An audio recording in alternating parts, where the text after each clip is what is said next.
Hey guys, hi. I just woke the fuck up and I thought I would talk about it. So, I literally woke up just now, but I also metaphorically woke up, spiritually speaking. I normally do Reiki. I remove cords of attachment between people and even clients at the root. And I have suggested doing that for a very long time. It helped a lot, removing it at the root. However, last night, Spirit told me to do Reiki between my twin and I with cutting cords. And I was like, yeah, but I don't really normally do that. Oh my God. Ah, honey. Ooh, child, it works so well. I'm almost scared. Removing it at the root is really great. No, it is. Honestly, it's good. But there was something so satisfying about snip, snip. Listen, one thing that has really always been pretty much what I've been telling clients is that you can't really undo cords between your twin. You can't really. I mean, you can cords, energy cords itself, which energy cords are neither good nor bad. They're literally just, it's just like the air you have to breathe. In order to connect with someone, you have to completely bring in energy cords. This is how you exchange information. This is how you exchange light codes. This is how you exchange, energy, technically speaking, energy. So no matter who you meet, you can meet somebody at the grocery store, and in 2 seconds, you establish cords of connection. They're neither good nor bad. The real bad that comes from cords, energy cords, is when you have an overabundance of them, and especially if you're not cleansing your energy or removing them, And I had been for a year and a half, over a year and a half, I'd been removing them. But it was something different this time. I don't know what really changed. I think it's that I had a dream with him recently, and it changed my life. It really did. I dream of my twin all the time, but not like this. This was something completely different. And I basically had like an awakening from it. And now I don't hate the guy. Sometimes, but not really. So I had a come to Jesus moment. I told you guys about how I love Lucifer. I've always loved Lucifer because Lucifer is not the devil.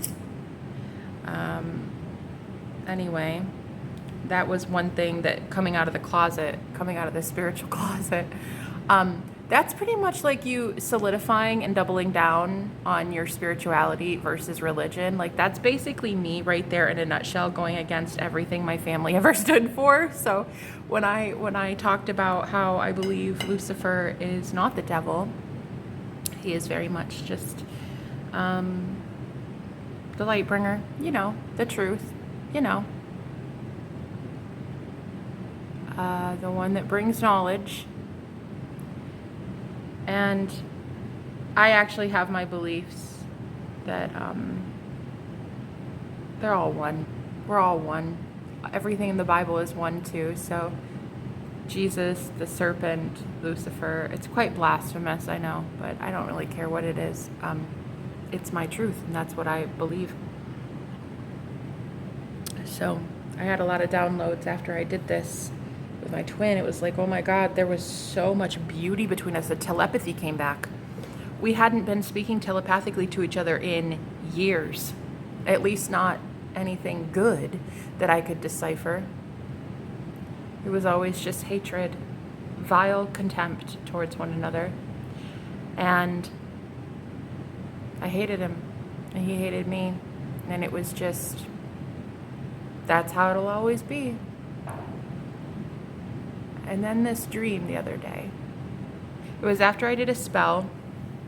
I did a money spell, And I turned off all the lights. I had 3 candles burning. I had a white one for purification, a black one to take away a lot of the darkness that's like any curses or hexes on me, and then the green candle in the middle for prosperity and money and stuff.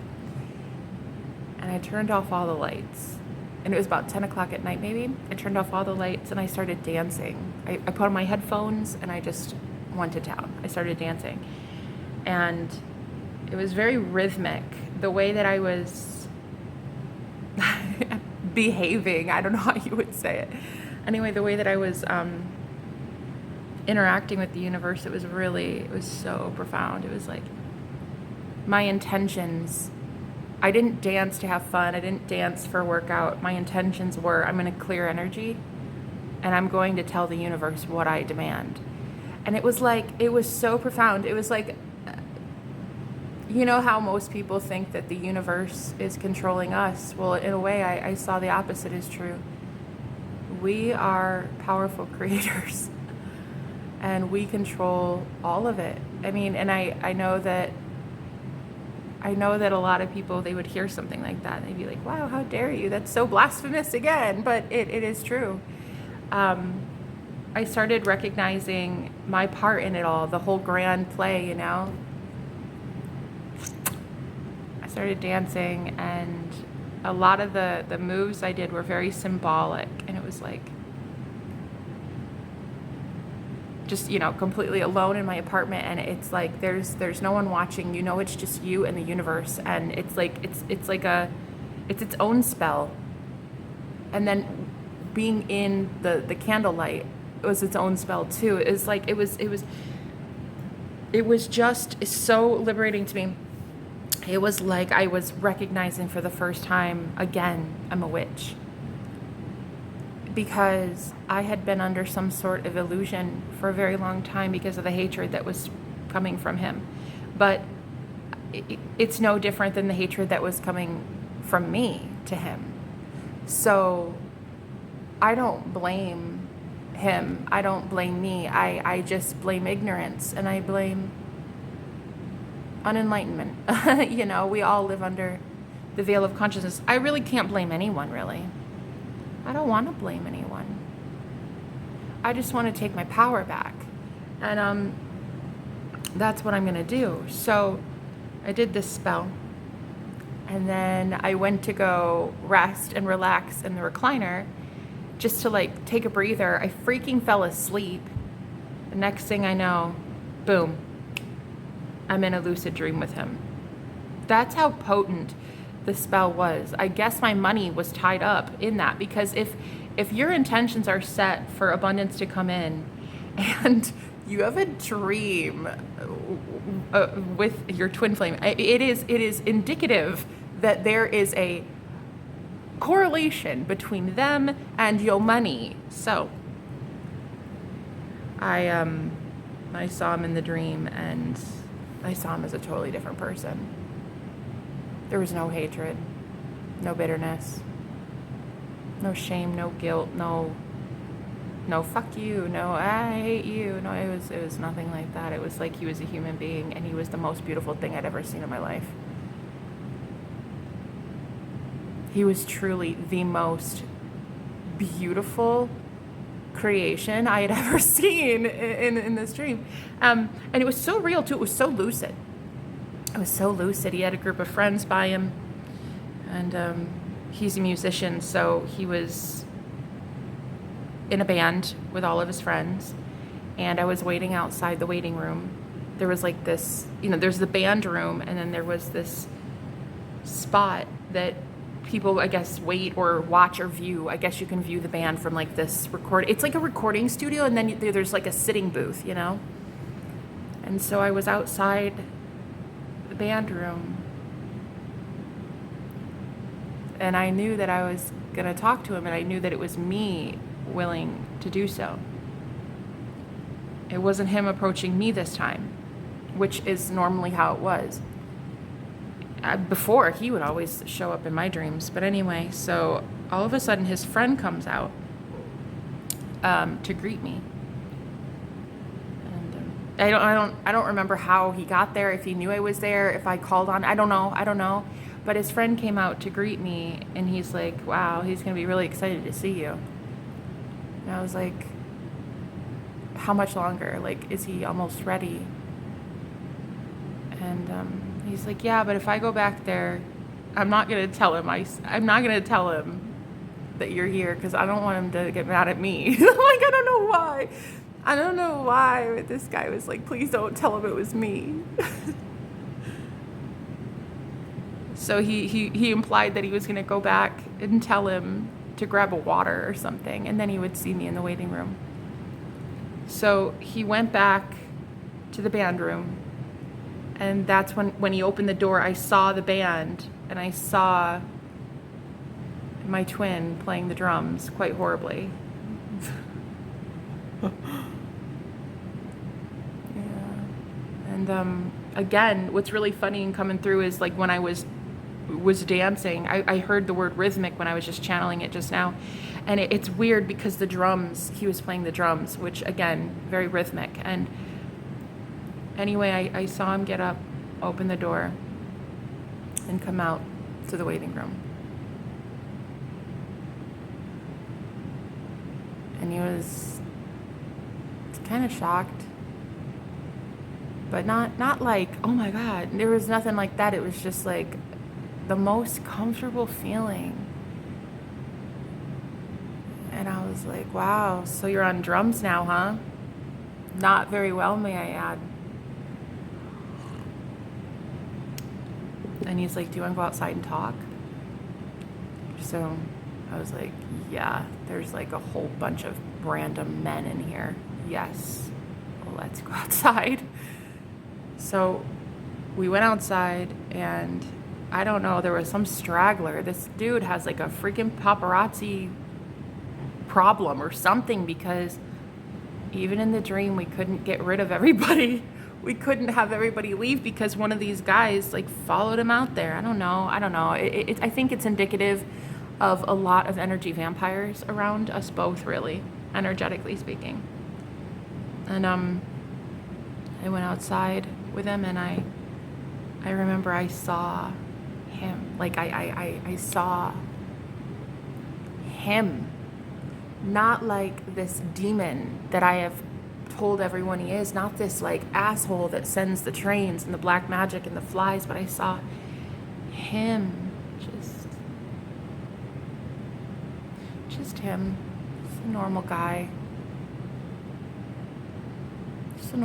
in a t-shirt. And I remember I looked at him too, and there was this like intense urge that I had to just like, God, it was so magnetic. It was like I just wanted to be pulled into him. Do you know what I mean? But I didn't. I wanted it, but I was like, I can't. It was like this magnetic urge. Go towards him, you know? But I couldn't. And sometimes it's like the worst feeling in the world to wake up knowing that you had something so profound, and then you had to wake up to what, really?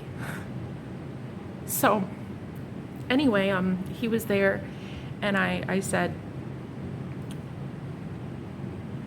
I don't know what's happening right now. Like, what is this? Are we gonna like end this, squash this? What is really happening between us, you know?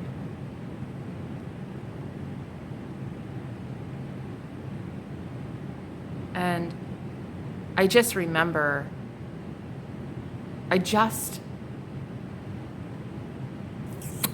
remember seeing him like he really is. Like, I actually saw his physical body the way it really is in real life. It's like, you know what I mean? Like, sometimes I think in dreams we all come up with this fantasy. Like, you know, everybody looks like a Victoria model in your dreams, you know? But I just saw him like just normal, like a normal guy, you know? Fit, athletic, you know? I mean, not like a six-pack or anything, but just kind of normal, you know, normal, I guess average. But there was just this like, that's the most beautiful thing I've ever seen. And it's like, what is happening? I hated you. What is happening here? And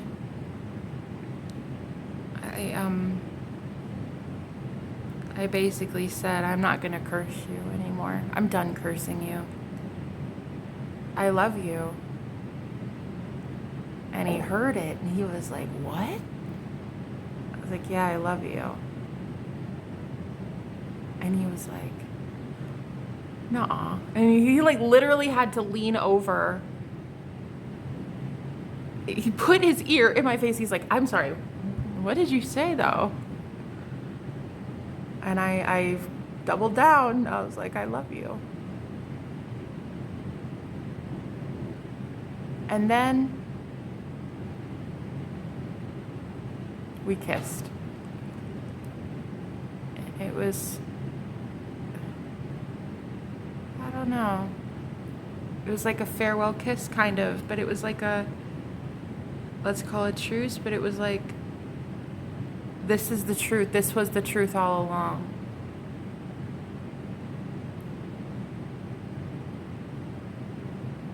And then I said, but what am I supposed to do? Give up everything good to go back to something that we both know won't work. It can't work. It's destined to fail, you know?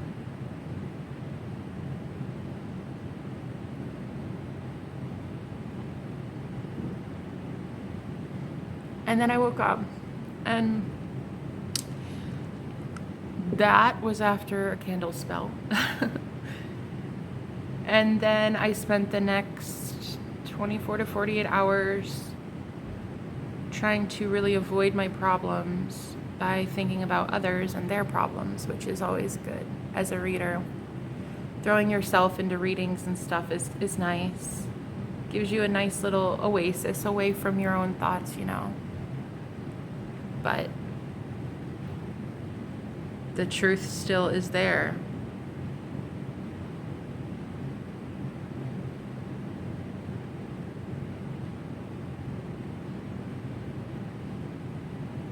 Anyway, I guess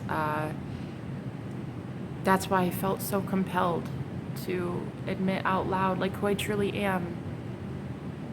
I'm not this big YouTuber star that's like got 1 million plus videos and all these like awesome subscribers and sponsorships, and nah, I woke up and I could start hearing him telepathically again today for the first time in years. And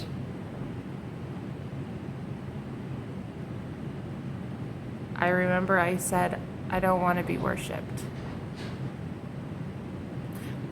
I'm not doing this to be worshipped. I want to be loved. I don't want to be worshipped. I want to be loved.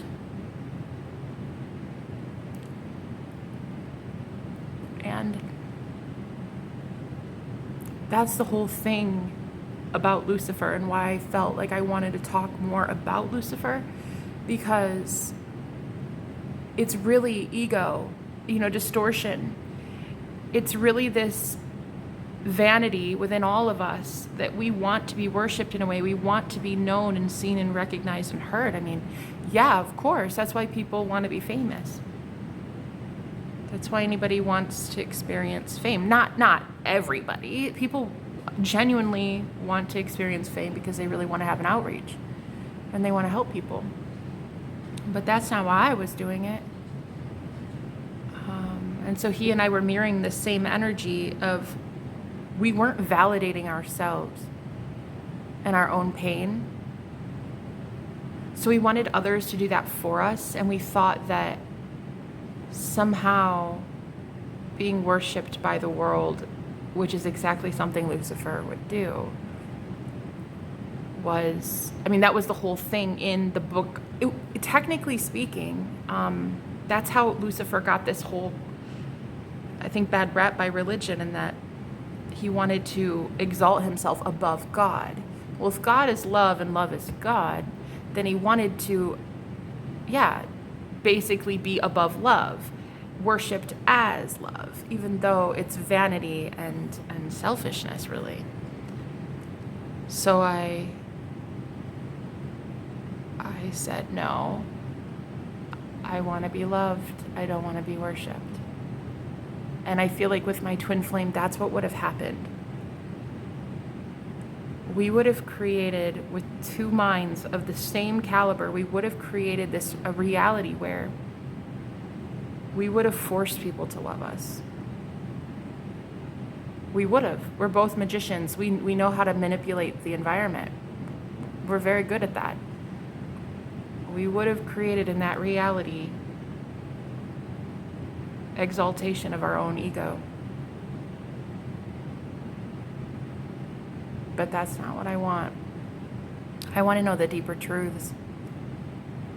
I want to know shamanism. I want to know healing. I want to know wisdom. I want to know the secrets of the universe. I want to know the darkness by being the light in the darkness. I want to go so deep into truth that you don't have time for lies and you don't have time for ego. And it's like, that's the first time I've really ever admitted that this is why it can't work with he and I, whereas it could just, it could take off literally from where it left off, and it could be, and that's it, end of it. Everything else would just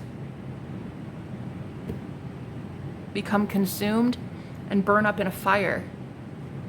We would burn it up in fire, which is quite symbolic. We're both Aries, but we would burn it up in fire. We would, the whole world really, as we know it, would be consumed. But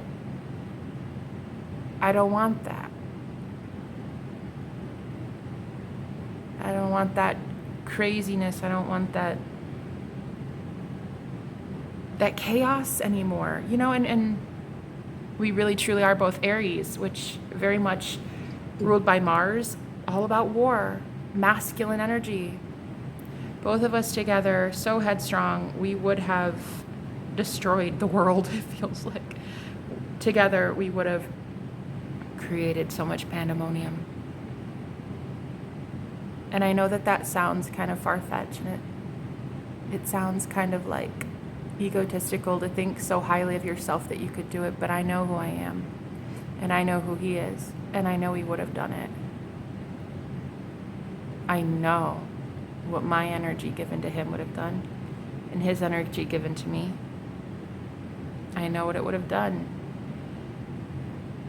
Some people learn that they are deities. Some people learn that they are goddesses.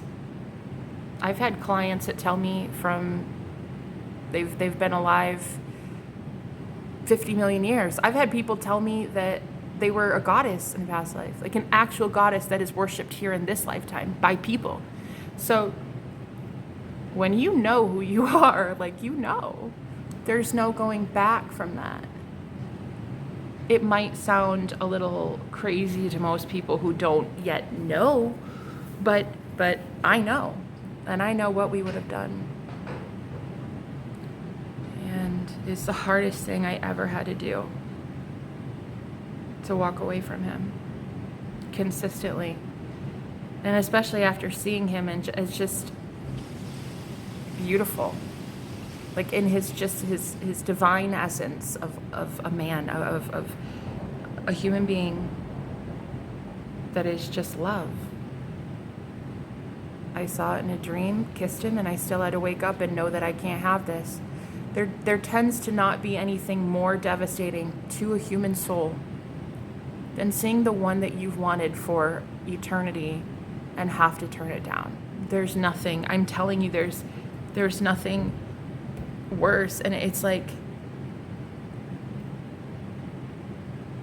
I know that I ask for it, The deeper you go into these mysteries, the deeper you know the occult, the deeper you get into magic, the deeper you get into this, the harder it is to come out. You can't unsee truth. You can't unsee what you two are. You can't unsee the Akashics. I can see Akashic records for clients. I can see Akashic records for us. I know what we would have been. I know what we would have done. And having to deliberately turn away from that. And now it makes sense too, in that I can't hate him for being like, oh, you fucked up our future. We don't get to be together now because of you. No. My soul knew what we would have been, what we would have destroyed, what we would have tainted, what we would have melted. we would have hurt so many people.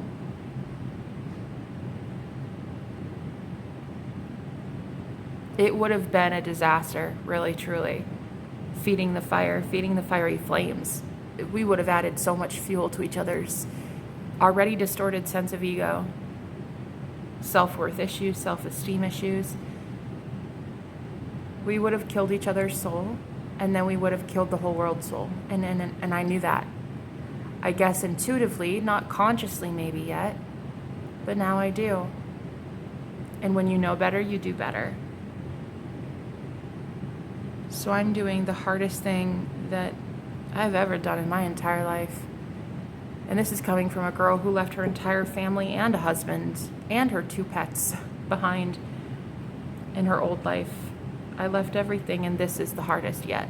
Oh, by far. Oh, by far, because you know that it's your soul. It's them. It's always been them. It always will be them. Even if you question things, even if you get stuck in the matrix and the confusion and you think for a moment like you're wrong. You think, oh no, it's not really that way, because you hate them so much. You see that darkness in them, but it's a darkness within you too that's feeding it. And in order to avoid hating them, you just instead say, no, I don't hate you, I just disown you. And you're actually not real. You're not mine at all. You're not my soul. You're not my twin flame. Oh no. No. Because you don't want to face the truth that you genuinely hate them, and there's a part of you that can't stand that you hate them. You can't stand that you hate something you love more than life itself. And that is why I came clean about loving Lucifer. Because in religion, I was taught from a very early age that Lucifer is the devil. But Lucifer is in the Bible one time, once, in the King James Version,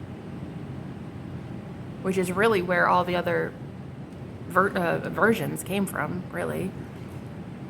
It's the oldest we have, the oldest version. I think it was, the King James Version, I think, was established in 1611, I think, if I'm not mistaken. It's been a while since I looked it up, but yeah, we basically took all the other versions were made because of the King James Version. And so there's only one verse. And he is not at all, ever associated with the devil. In that verse, he's definitely mentioned as the one that would lay the nations low, destroying things. But the devil, I don't know. There's no correlation between the two, and so I wanted to come forward and speak about it, because he's the Lightbringer. Brings knowledge, brings truth, brings wisdom. Wisdom to get out of pain. Wisdom to help you wake up and realize the truth of who you are, the divinity of who you are. I guess in a way I owe everything I have to Lucifer. But once you get to a certain point consciously, you awaken, you become more enlightened, you start to actually realize Christ consciousness is also the Lightbringer. So what does that make Lucifer, you know? So point is, and that's not really, it's neither here nor there, but I really did want to talk about my journey, because I think I've started to finally accept that my channel isn't going to be anything fierce. I'm not going to have like this huge platform, this huge growth spurt like most people. And I used to be really upset because I used to think that that was somehow a reflection of me as a reader or as a coach or as a guide or as a woman, as a human, just a person. I thought like that somehow made me inferior to everybody else who could grow. You know, everyone else who has a 401k and a husband right now and kids at 33 and, you know, like dogs, even a white picket fence, and I've got nothing. I'm basically a hippie gypsy that has no idea what tomorrow holds and may forever be this free spirit that ends up in her car or in a tent somewhere. Like, I don't know. But I think I've just gotten so mad at myself for being this way that I was mad at him for being that way too. We are the exact same. He is me and I am him. And the parts of me that I wanted so badly to erase, because I'm like, look, I don't fit in the 3D world.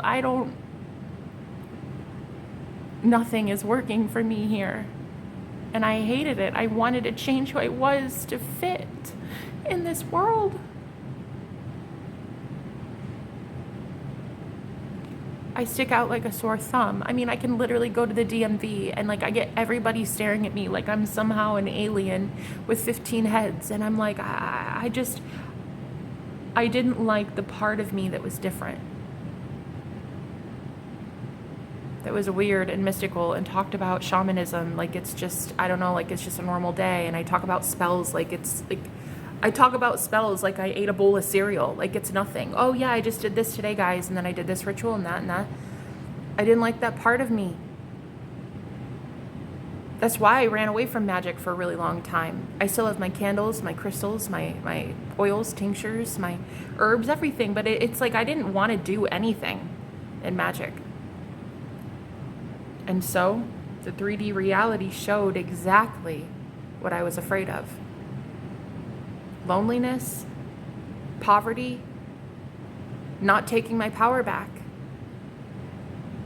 I was afraid to admit how really truly powerful I am and what I'm capable of. I didn't want to see it with magic. I didn't even want to dabble anymore, let alone talk boldly about my experiences, my out-of-body experiences, my dreams, my lucid dreams, about Lucifer, about all of it, let alone that. So I didn't really know how to tell the world who I am. I didn't like me. I didn't like that part of me. I wanted to fit in with the world until I told him out loud, no, actually, I don't want to be worshipped. Meaning I don't care if humans love me. See, that's the whole thing with the Lucifer concept. The concept of Lucifer is he's a fallen angel that wanted worship of men. And wanted to be God. So wanted to be worshipped as God. And that's just it. Now I can finally say, I don't want to be worshipped. There may be no one ever that ever loves me genuinely for who I am, truly, unconditionally, but I will. I will. And I'm okay with that. I truly am, and I don't care what this life brings. I don't care where I live. I don't care how much money is in my bank account. I don't care. And that's when you get to this point of like true liberation of the mind. That's when you truly take your power back, when you're like, I don't care about vain worship. I don't care that I have a million friends around me telling me I'm so pretty and like, oh my God, you're so amazing and I love you, Jenna, and you're just so cool and this and this. I've gone to, well, hell and back, and I don't really want a lot of people around me. I don't care about being worshipped. And that's a powerful thing to say, because that's a powerful thing to think. It's a powerful thing to even mention the word worship, because it would imply that you think you are God. And I do think that I am God. However, I also know that you are God. I know that we are all God. Even Jesus said, ye are gods. I definitely believe it. But I don't want to be worshipped as God. And to be completely honest with you, a loving divine source probably wouldn't want to even be worshipped as God either, in the same way that a loving spouse of mine wouldn't want to be idolized and worshipped. He would know his worth. He would know that he is divine as well, but it's not like he'd be like, hey, worship me today, Jenna, please.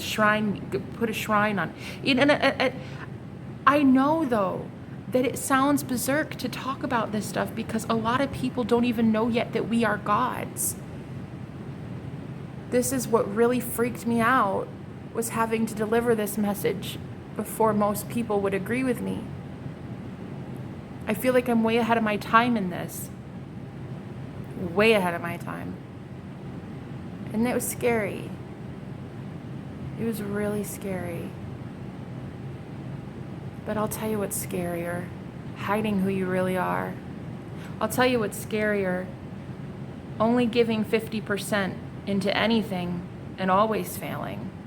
At least if my intentions are to help maybe shine a light and talk about this deeper stuff, my soul will be free and at least I can feel good.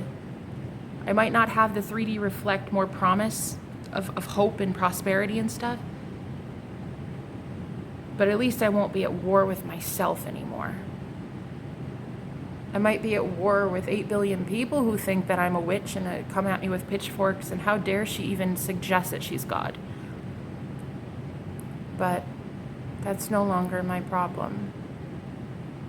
My problem is convincing myself to stay here in the knowledge that I am God. Be still and know that I am God, right? It's in the Bible. Be still and know that I am God, meaning you are God. Be still, though. Be still in it. Stop moving around 100 miles an hour and then expecting your life to look better. It only is going to perpetuate the same busyness, the same convoluted message that society taught you. Work harder, do more, be around more people, talk more, gossip more, drink more, eat more. It's like, when are we going to stop? When are we going to stop and realize we're actually the ones causing our own demise? So I don't want to be worshipped anymore. And I think that's when Lucifer finally becomes the Lightbringer. When he's no longer the one laying nations low, meaning laying each other low, hurting each other, cursing each other. He's no longer putting others beneath him in order to have them worship him. You know what I'm saying? Now it's like an equal thing. Why would no one that you see as your equal counterpart would worship you? Because you're all one and the same. It's the same with Lilith energy. It's the same. It's like Adam's first wife, hypothetically, was Lilith, but she was seen as less than to Adam. And she didn't like that. So she said, I will not be submissive to you. And he didn't like that, so he replaced her with Eve. So I think it's in the, I don't know, it's in ancient text, but point is, it's the same kind of energy. Like, if we're always putting others beneath us, we're looking for worship. We're seeing them as external still. We're seeing people as, like an extension of us. A way to boost our ego. And I'm just tired of my ego running the show, so it doesn't need a boost. It needs to die. And I'm gonna let it die by not expecting worship from people anymore. Not expecting like people to say, oh, I love you, you're so beautiful, this and and I used to do that too. That would be like one of my best things to script, was always compliments coming from people and like, God, you're so pretty today, Jenna, and like, I love your eyebrows and I love this, and I used to do it, I admit, but that's what I'm talking about. That's vanity. I will one day, my body will get old and wrinkly.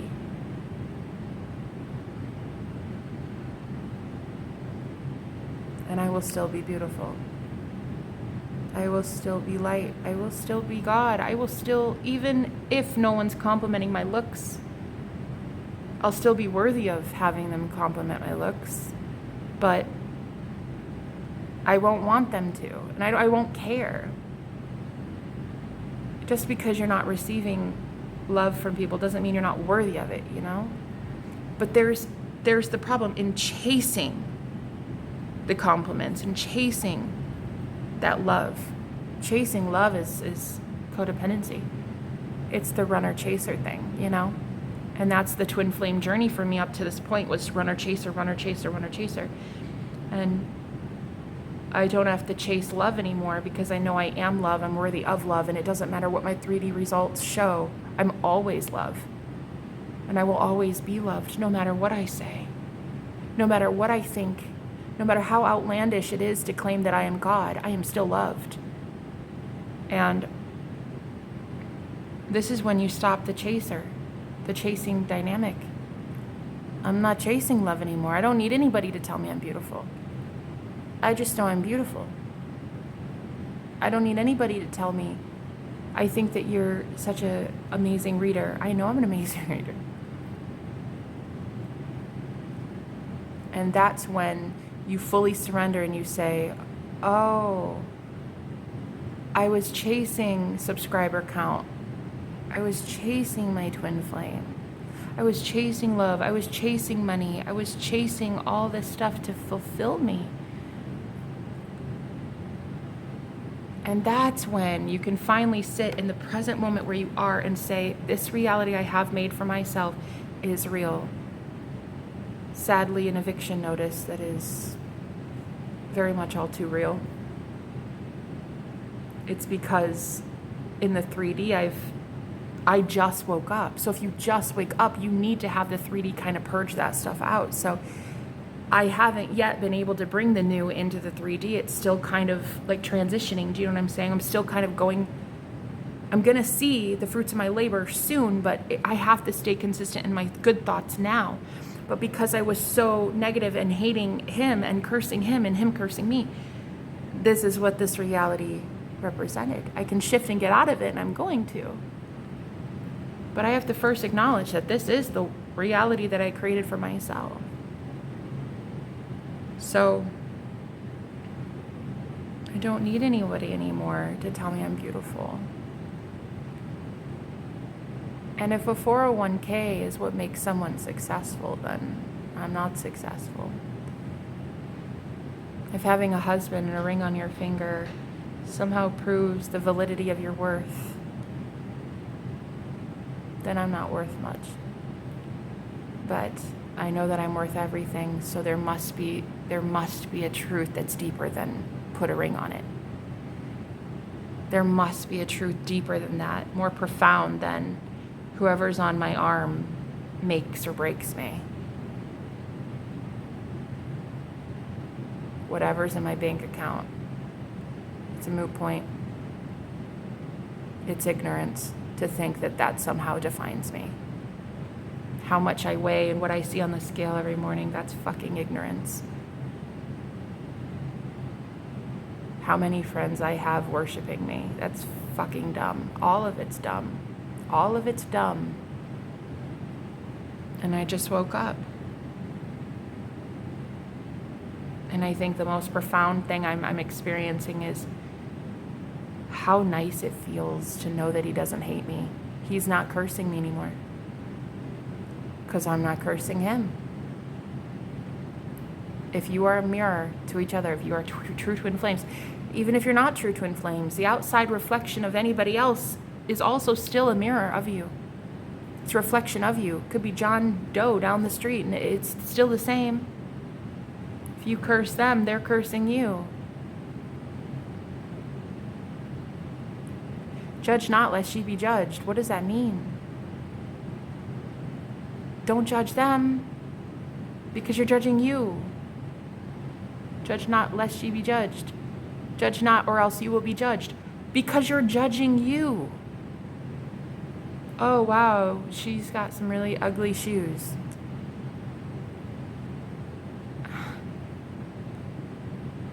It's part of you that hasn't yet accepted shoes. Really? Shoes are shoes.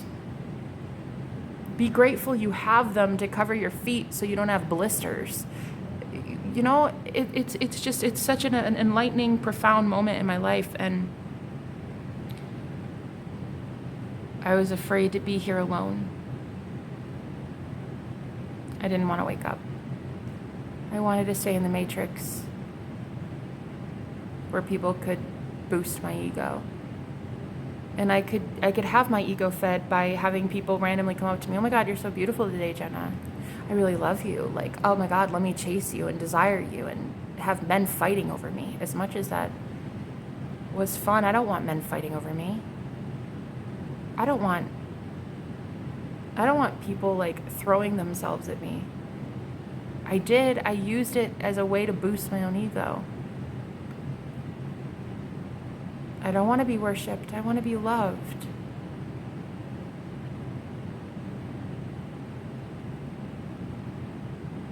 No one loves a huge ass ego. Until you do, I guess, until you love your ego for who it truly is. You. I think if we all admit I wanted to be worshipped, you start to admit you wanted to be worshipped. There's a part of you that might resonate with that message, but it might trigger you, and maybe you'll unsubscribe. Because you might not be reverberating at this new level that I'm at now, which is like, I don't want to do it anymore though. I had a whole bunch of friends that we would gossip, and we would talk about like how everybody else is inferior to us. And it was fun for a while, but it was never fun. It wasn't really fun. It wasn't really fun. Deep down I always knew it was wrong. But we had this like this bond. We could all bond over that. We could all drink and have shots while talking about other women that met the man of their life, or had a new job, a new gig that she loved, and could be independent. She had all these things that we couldn't have. So we sat around drinking, talking about how everybody else is wrong and we're right. So again, it's very much the story of Lucifer. Well, I mean, at least how religion has contorted it, I guess, into he only wants vain idol worship. He asserts himself over God. That's the whole point of the devil, really. But once you realize the truth of it all, and that it really represents the Lightbringer, knowledge, truth, the serpent, it comes full circle, and that's where you get into esotericism. That's where you get into like the really cool shit, the shit that blows your mind. You get into some deep, profound truth that you can't unsee. But you have to leave behind an entire group of people that still sees it as Lucifer's the devil, or the Bible's only literal, or your readings need to be about gossip and juicy details about my enemies and how I hate them, and you need to validate that for me. So there is certainly a collective that is still in that energy. I just don't care to be in it. I'm done. I'm moving on from that. The whole, let's find out who's hating you and gossiping. And I mean, sure, every once in a while, I might tune back into my ego and feed it a little bit. I mean, but I give myself permission to do so if I want to. But I will reap the karmic woes of that, knowing that I have influenced hundreds of people to also see the darkness, right? I will be reaping what I have sown, which is very much Judgment Day. That's what this all is. It is Judgment Day. I will be reaping what I have sown. And I've already done enough of that in the negative connotation. I've already done enough bad to receive the bad karma.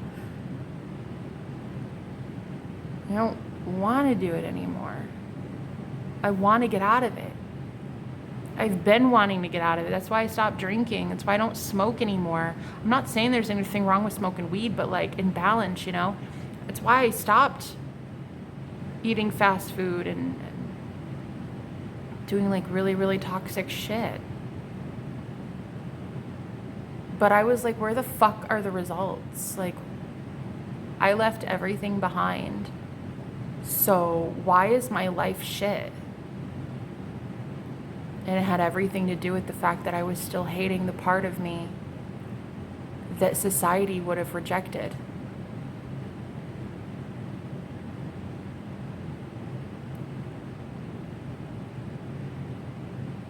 And I hated him. I had to hate him. It was a popular thing to do. I had to hate my twin flame to fit in to society. Just like I had to hate Jesus to fit into society. I had to pretend that I didn't love Jesus. I had to pretend that I didn't love the Bible. I had to pretend that I wasn't into like witchcraft too. I had to believe that I wasn't into loving my body, even though it's thick and delicious. I had to pretend that I wasn't in love with everything in order to fit into this world. And now I see this world, honestly, it can go to hell. Or it can go to heaven, but it needs to decide. I'm tired of deciding for it. I'm tired of deciding where this world will go. In my own mind, I kept trying to save it.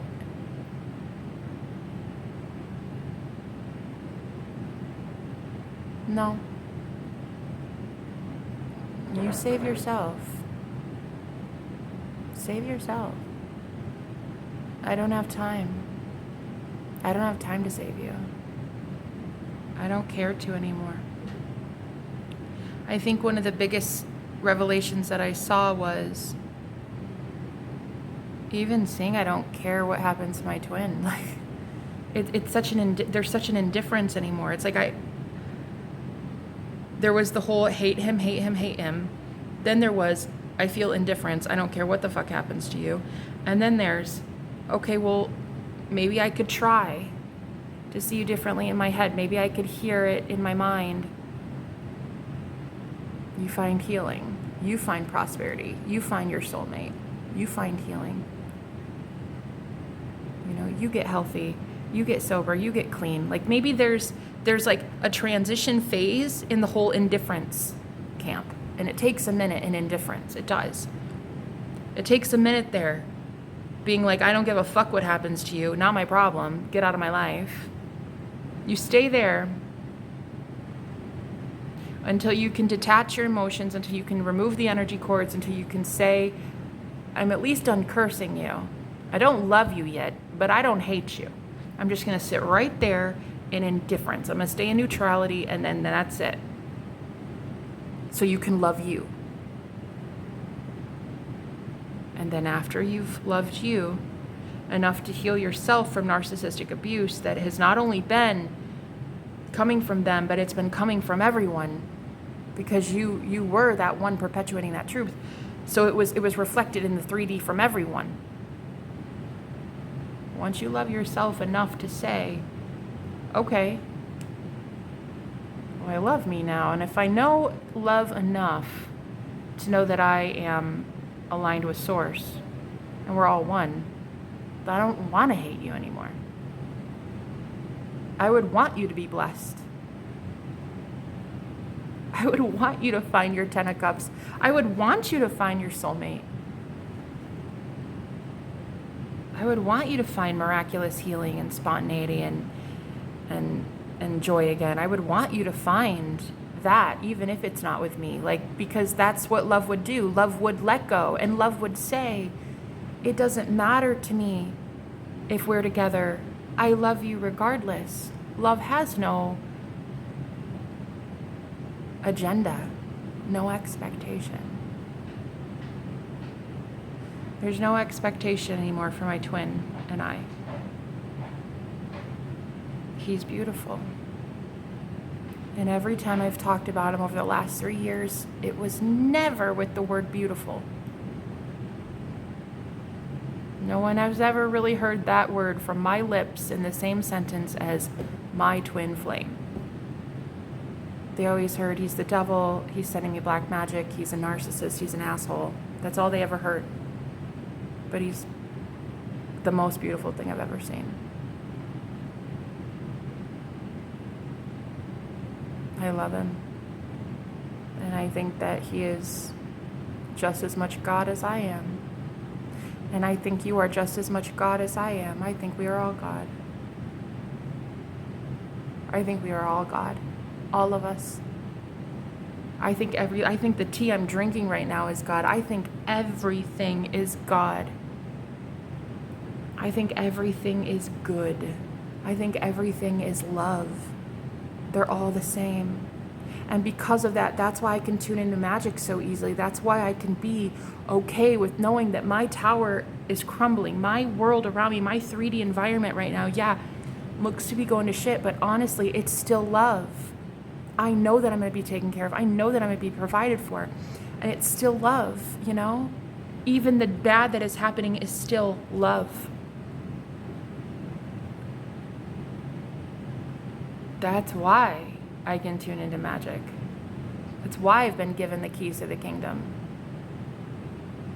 I know how to manifest. You've been given the keys to the kingdom, right? You've been given permission. You might have the knowledge, but if you don't have a pure heart and the willingness to let people and things go, then you don't actually have access to the kingdom.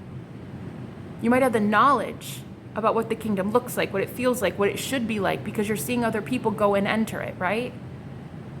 But if you don't let go, then you can't let God, right? So you must do your best to let go and realize that love would let go. True unconditional love would not have this agenda, this expectation of, oh yeah, it's going to be he and I. And if it's not, I'm going to be pissed. It might not end up that way.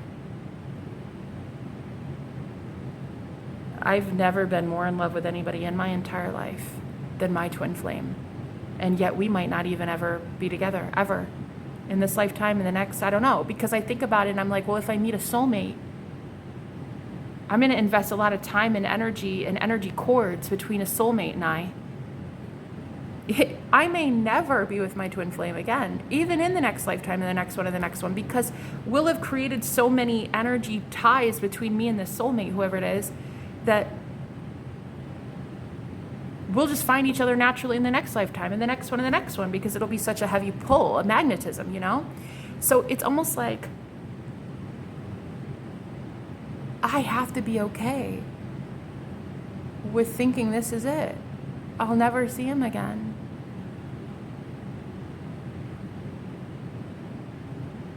I'll never see him again.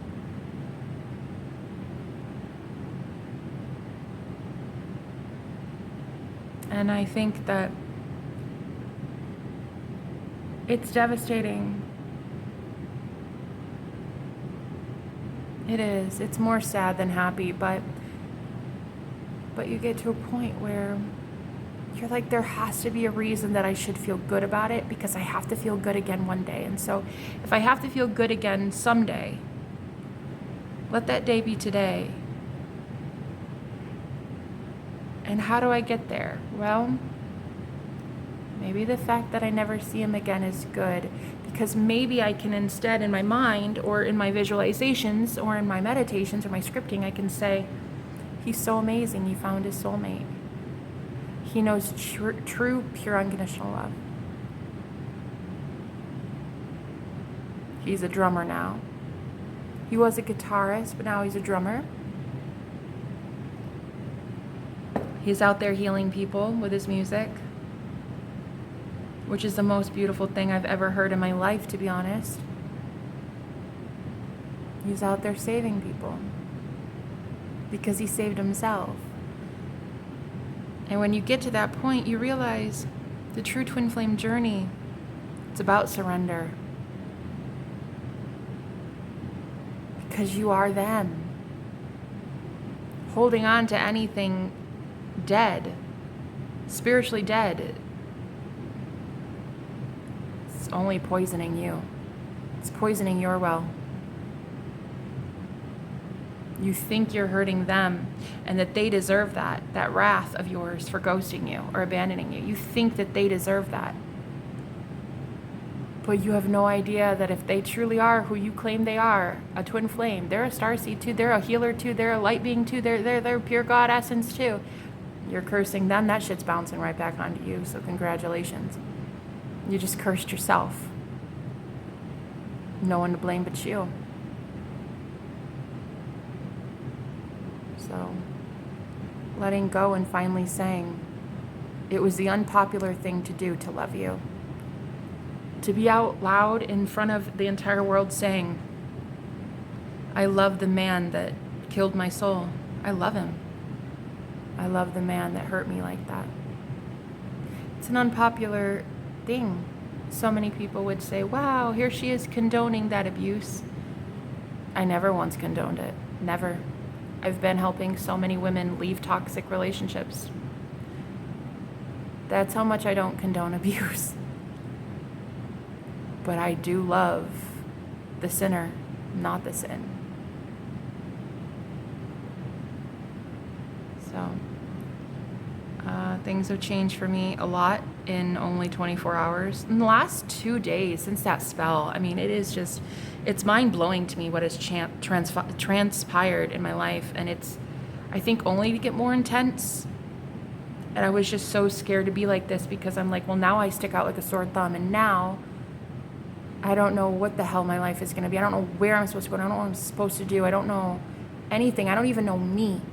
And there's such a fear. There's so much fear in people not knowing themselves, not knowing who they are, this new creation in Christ. You don't know who you are yet. And there's this fear of like,